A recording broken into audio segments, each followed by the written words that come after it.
With the famous new look, Christian Dior swept away the last vestiges of wartime utilitarianism and brought back flowing lines, full skirts, fitted bodices and accentuated waists. Dior's nostalgic fashion was inspired by a memory of his beloved mother, with her tiny handspan waist. But the new corsetry, although serious and innovative, was not really of Victorian rigor. It was meant to contain and highlight the new fashionable body to create a foundation. The most popular line of foundation garments was released in 1952 by the American company Warner's, and was named after a movie released in that same year, The Merry Widow. This type of corsets promised comfort while wrapping the body into nostalgia and slender proportions, and today I'm going to make one.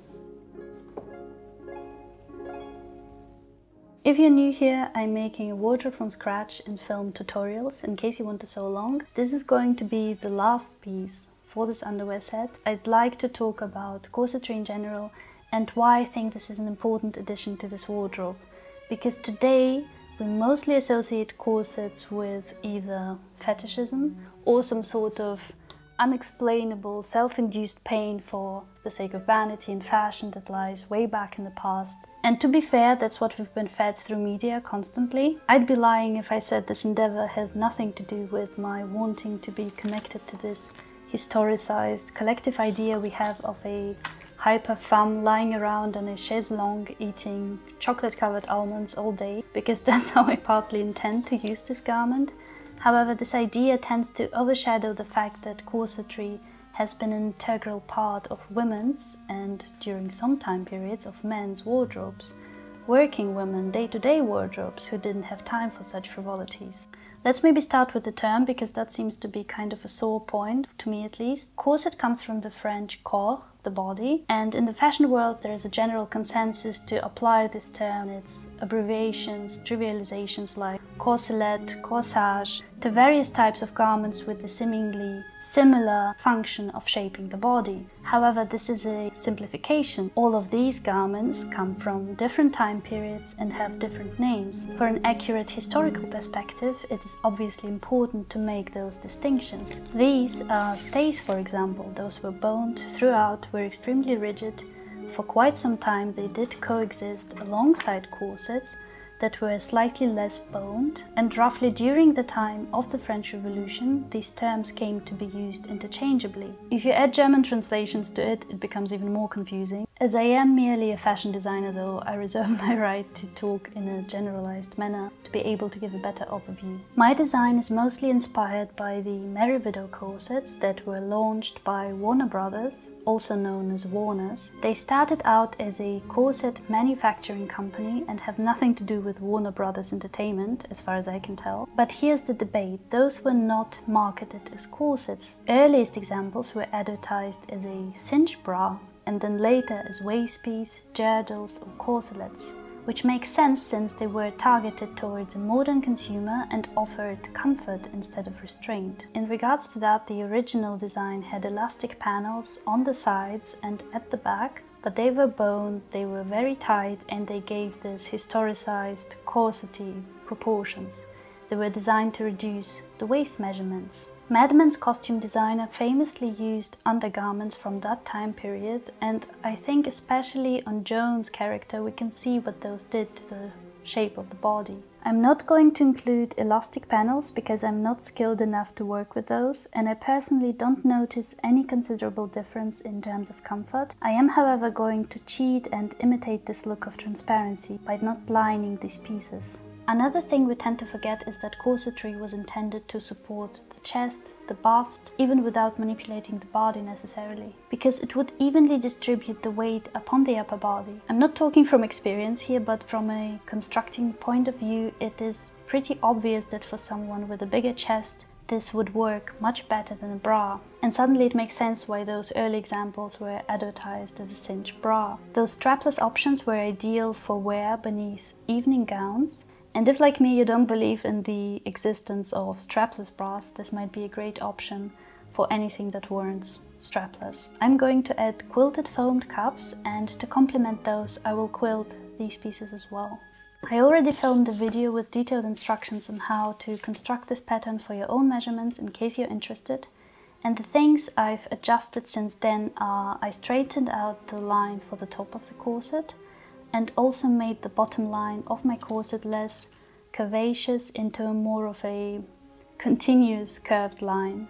I added 1 cm seam allowance all around those pieces, except for here, because there my boning will be a bit wider, so here it's 1.5 centimeters. I will use nylon marquisette as the base for this corset. It is not as breathable as I'd like it to be, but it is very thin, lightweight and yet strong and firm. This is also the fabric that's been used on original Mary Widows back then. I also mark my waist points and all the points that will help me connect the pieces with a short snip into the seam allowance. And I do the same with the silk pieces. However, I'm cutting those out 4 times, and I cut them out individually to save fabric, but also to make sure that they are not stretched out weirdly. By the way, all the silk scraps that have accumulated since I started this project, I'm actually keeping them in a separate bag, and I'll keep collecting them to then hopefully use as some sort of luxurious filling for something. So these are all of my pieces cut out. The front and side pieces will be covered and lined with silk. And I'm going to start by basting the silk covering to my nylon, just because silk satin is extremely slinky and it will make things so much easier to work with later. With firm woven fabrics we are abstracting the body into a defined geometrical shape. And with a defined geometrical shape, it becomes so much easier to construct garments that are being worn over it. They just fit and sit so much smoother. We are somewhat used to clothes hanging loose on the body these days, or if they are tight-fitting, they are mostly made out of stretchy materials. However, if you want to make something figure-fitting out of woven, non-stretchy materials that would look beautiful and not create weird wrinkles and sort of collapse in movement, you'd have to create some sort of structure underneath. And this also goes for a traditional suit that has canvas interfacing and shoulder pads, thus creating and defining a silhouette that corrects or emphasizes the body, as well as for most of those evening gowns we see on red carpets. I used to work for a couturier for some time, and most of those evening dresses, especially the strapless ones, would have some type of corsety structure in there. So it seems to me rather convenient to get this over with and have a reliable foundation for future projects. I already prepared foamed cups. I think they are easier to work with for my figure. I made them off camera because they are exactly the same as on my bra. You can find the tutorial on my channel. However, I made the lining slightly longer to cover the rough edges.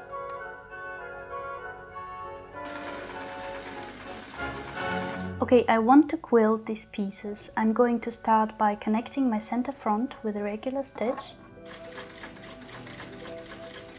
I'm marking the starting line for my quilting so that the angle is symmetrical on both sides, and I press the seam allowance apart. I start on the wrong side following the line I sketched on my fabric. And of course that happens. While stitching, I'm alternating directions with each line. That's important so that the seam wouldn't pull the textile only into one direction. And I'm using the foot of my machine as a guide for the distance between the lines. Oh no! Well, with quilting the seams obviously create a bit of tension, which also pulls on the textile and can distort the lines. And right now it looks like my piece has shrunk quite a bit.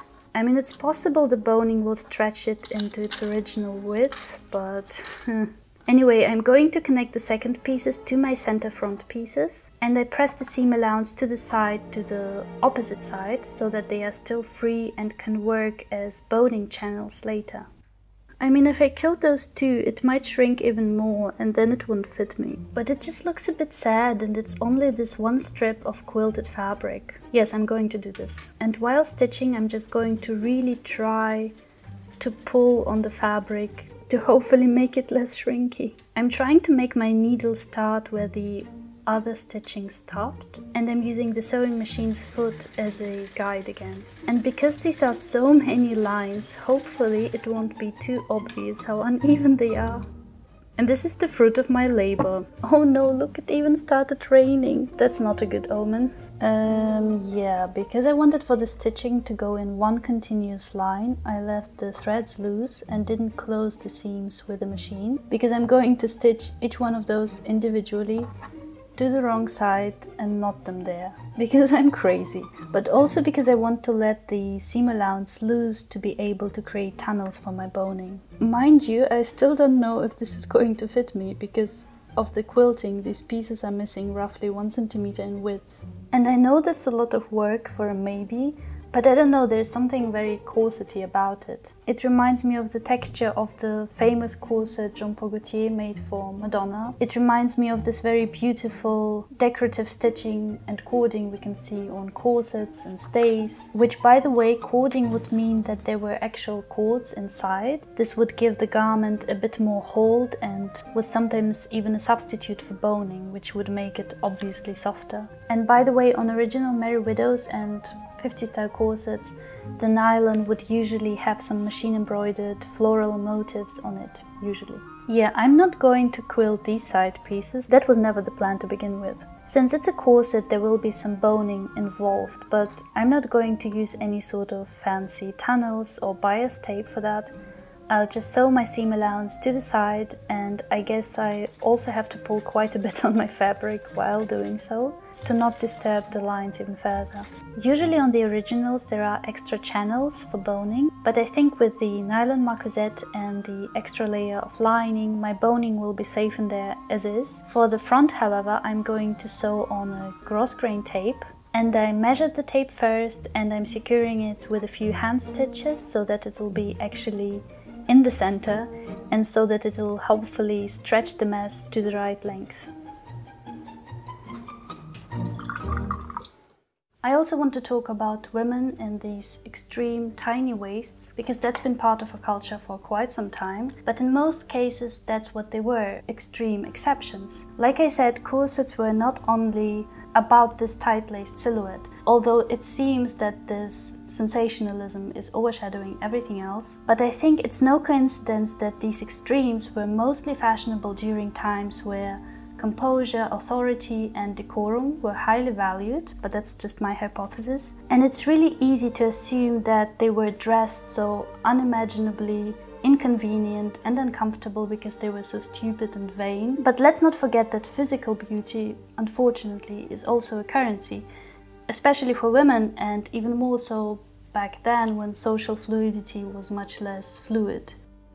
I'd like to quote Anne Hollander here, a famous fashion historian who also wrote several books on corsetry. The cardinal virtue in all its uncomfortable sartorial heroism was to convey the inward feeling and outward aspect of persons in their situation, male or female, who preserve bodily decoration, mental energy and rhetorical skill, who maintain good temper and good manners along with the capacity to stand, sit and walk with majestic ease while visibly transcending the constant challenge of such garments. They are infused with the aura of power and triumph, not with a sense of submission to burdens.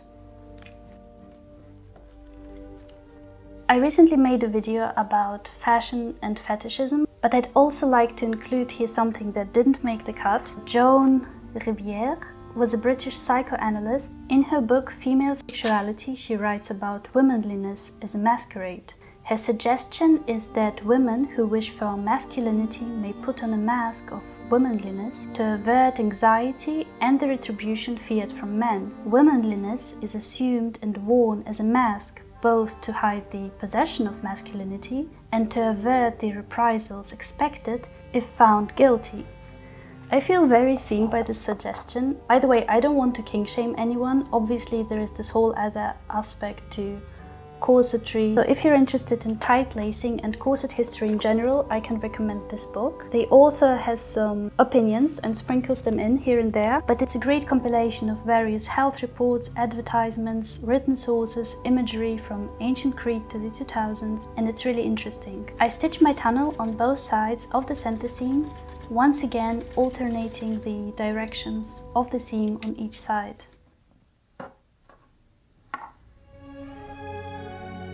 I will now make the lining for the front to hide all of that. I secured the pieces together and pressed the seam allowance.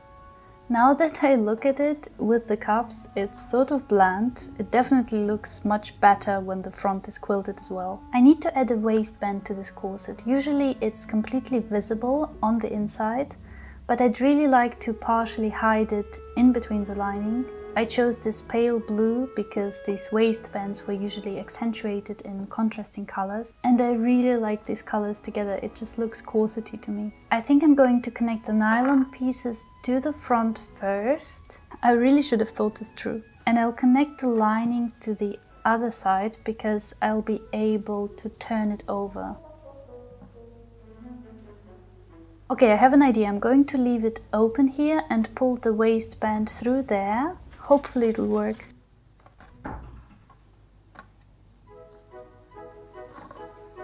Okay, I think I'm a genius. This will totally work. I also marked where my waistband has to go with some stitches because my markings are obviously on the inside. Oh yeah, I should probably close the top here first. I turned it over and I secure along the edge as well so that the top is neat and crisp. Back to the waistband now. I secure my waistband with a few hand stitches so that once I'm working on the machine, it won't end up on the other side of my corset accidentally. If you're good at sewing, you don't have to stitch that much by hand before sewing with the machine, but to me, working with silk, the difficulty level is basically nightmare mode and everything ends up super wonky.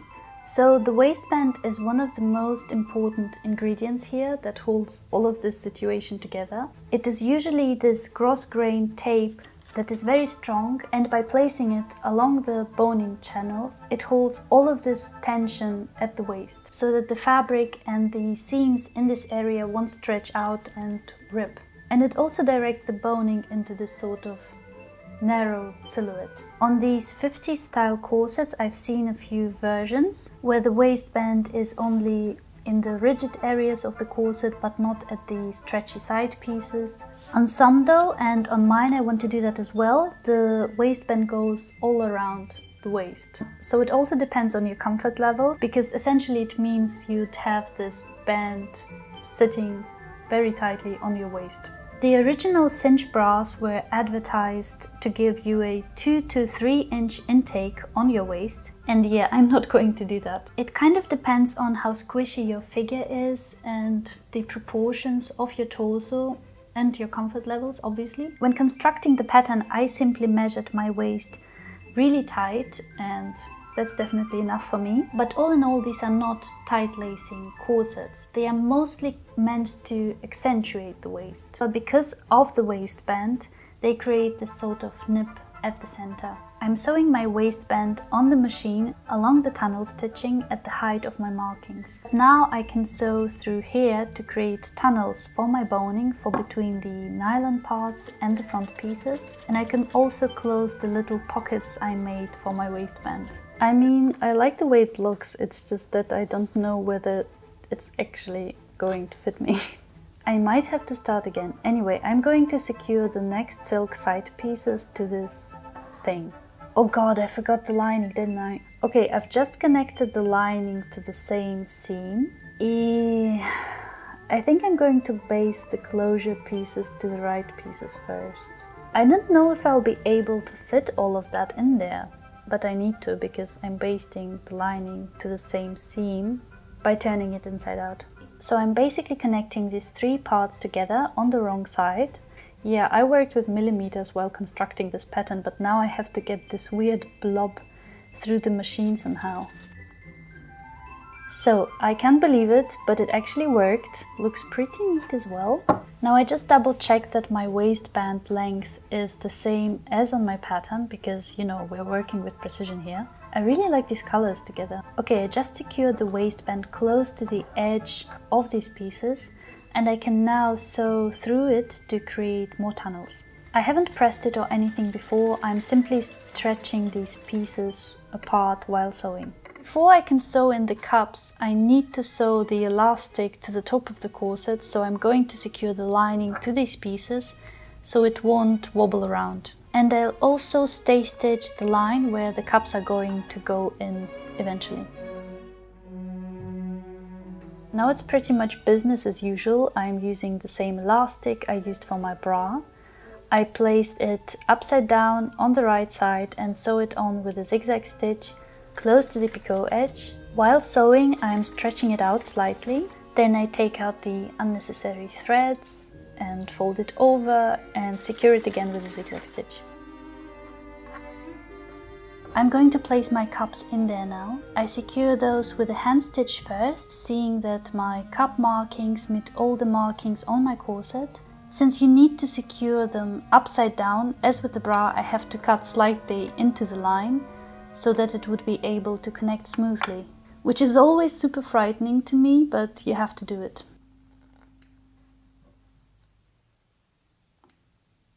So one of the main functions for stays or corsets was bust support. However, generally speaking, corsets didn't have any cups as in actual separate pieces.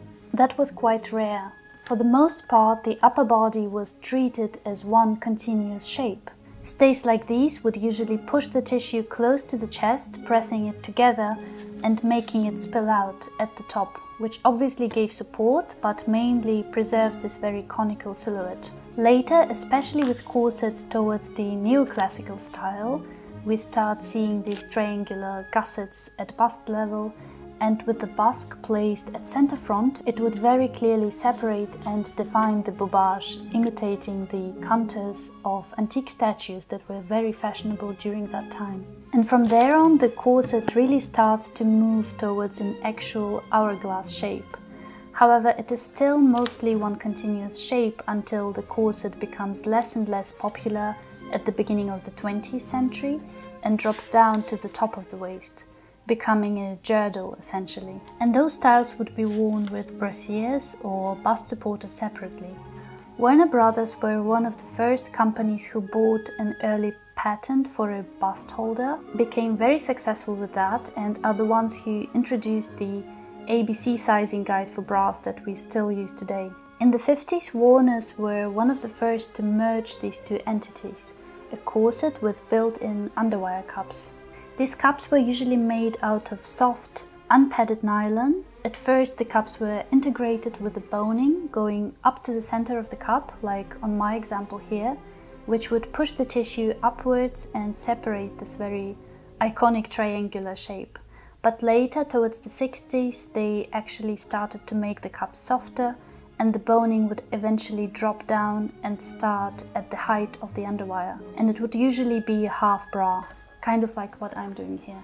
Okay, I've just sewn this on with the machine. I'm taking out my hand stitching stuff now. And the reason I decided to make my cups like that is because I won't use an underwire tunnel. It just seems unnecessary to me here with all those layers. And honestly, I'm scared that Dorina is going to be a dick about it again. So I'm just cutting all of the fluff under the cup, and I'm securing the seam allowance of the cups onto the corset part from the wrong side down, similar as I've done it on my mock-up, so I can place my underwires directly in there.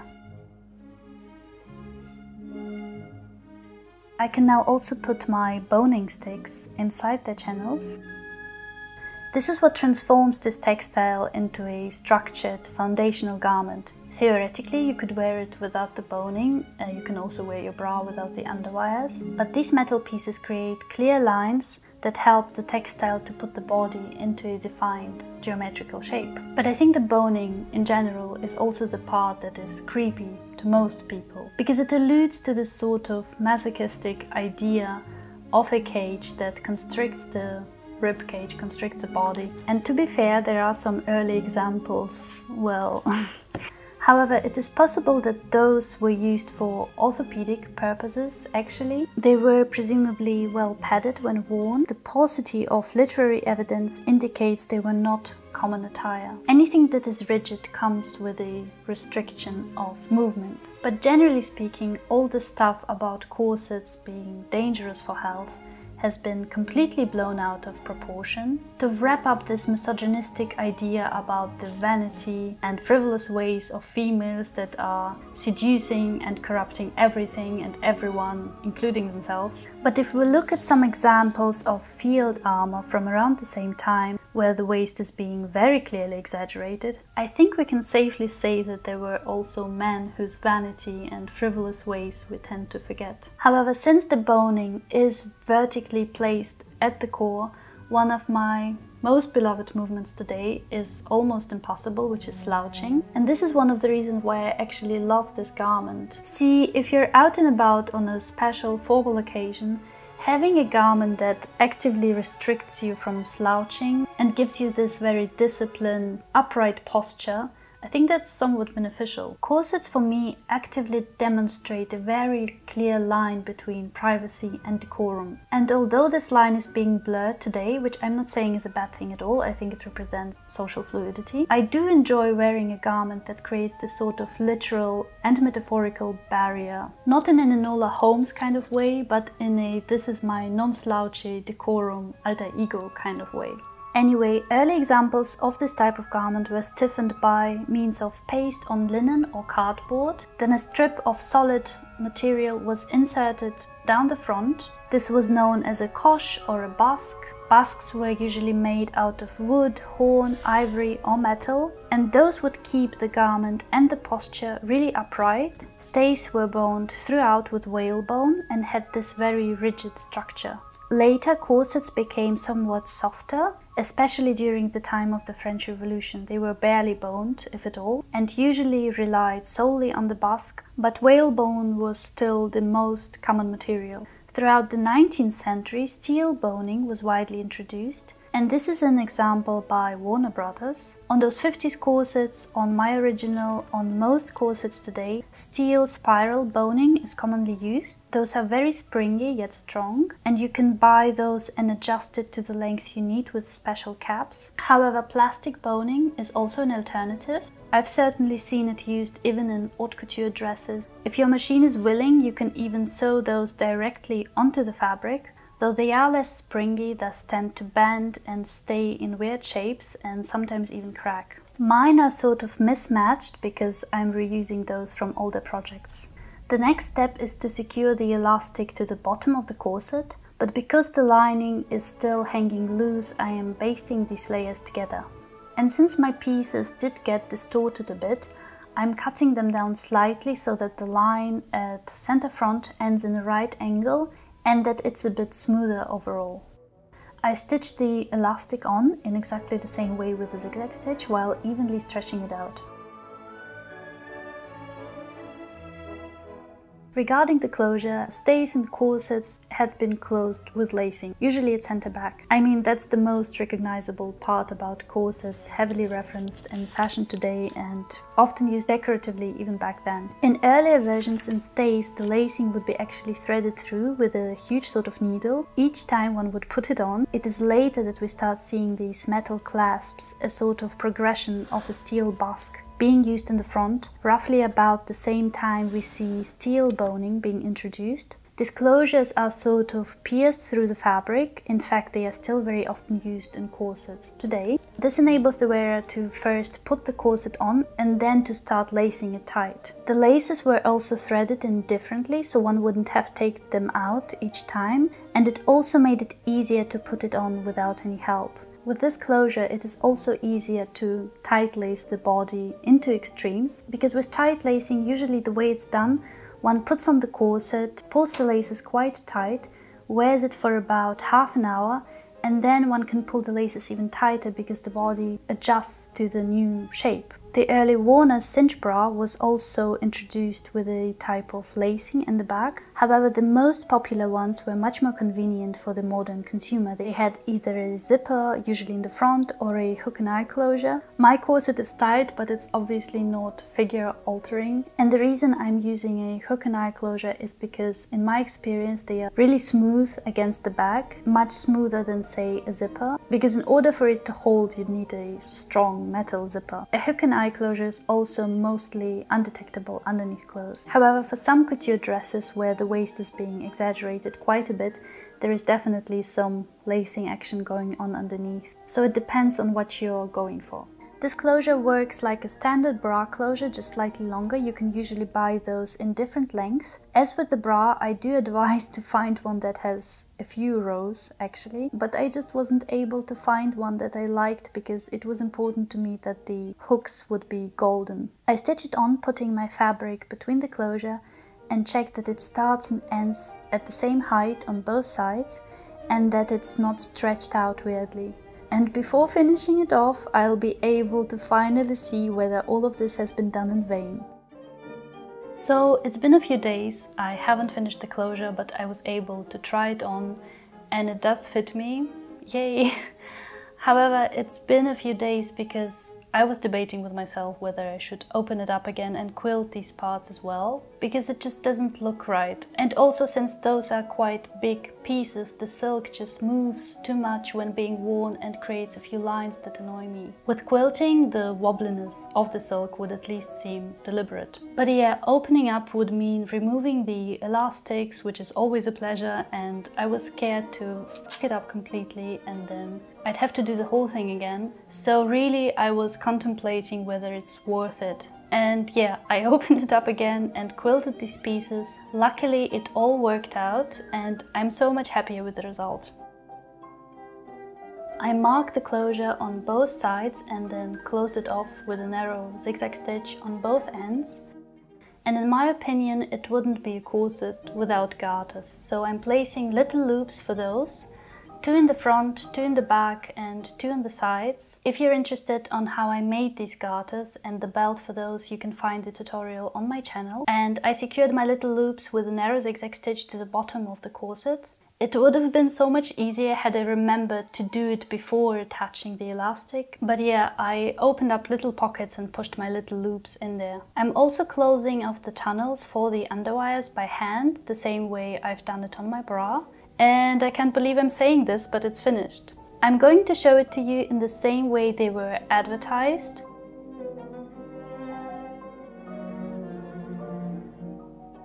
I'm really happy I quilted it in the end. I think it creates very interesting textures with the brilliance of the silk being broken up like that. Once again, it's not perfect, but it's honest work. I'm mostly happy it's finished. I've been dreaming of making one like this for about 10 years at least. I hope you found this helpful or interesting or entertaining.